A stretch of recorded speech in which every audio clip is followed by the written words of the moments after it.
Ghana. La loi anti-LGBTQ+ votée est en examen à la Cour suprême. Le Ghana, pays situé en Afrique de l'Ouest, a adopté le 28 février 2024 la loi sur les droits sexuels convenables et les valeurs familiales ghanéennes portant à interdiction les pratiques lesbiennes, gays, bisexuels, transgenres, queer et autres LGBTQ+ sur le sol ghanéen. Ce texte voté à l'unanimité par 275 députés malgré l'opposition des diplomates, des organisations internationales et d'une certaine partie de la société civile ghanéenne. Sam George, l'un des députés de l'opposition et principal auteur de cette loi, a encouragé le président à promulguer cette loi au plus vite.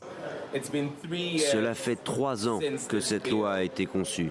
Il n'y a rien de mieux adapté pour la communauté LGBTQ que ce projet de loi qui vient d'être adopté par le Parlement. Nous attendons du président qu'il joigne le geste à la parole et qu'il soit un homme de parole.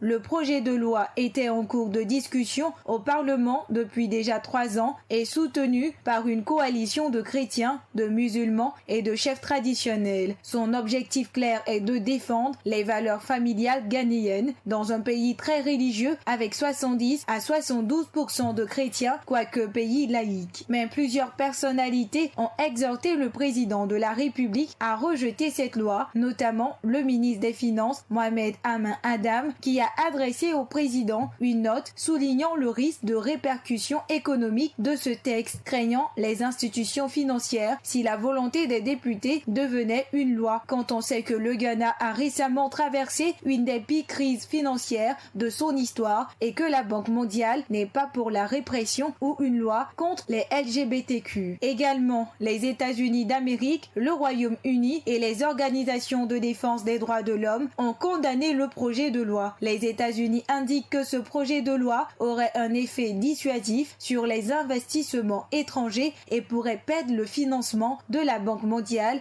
et du Fonds monétaire international FMI. L'audience a débuté le 8 mai 2024, présidée par le président de la Cour suprême ainsi que par 4 autres juges de la Cour suprême et a été retransmise en direct à la télévision en raison de l'importance que génère cette affaire au Ghana. Elle a été ajournée au 17 mai 2024. Le président Nana Akufo-Addo avait déclaré qu'il attendrait le verdict de la Cour suprême avant de décider de signer ou non le projet de loi. APRA, Agence Presse, Radio et Audio.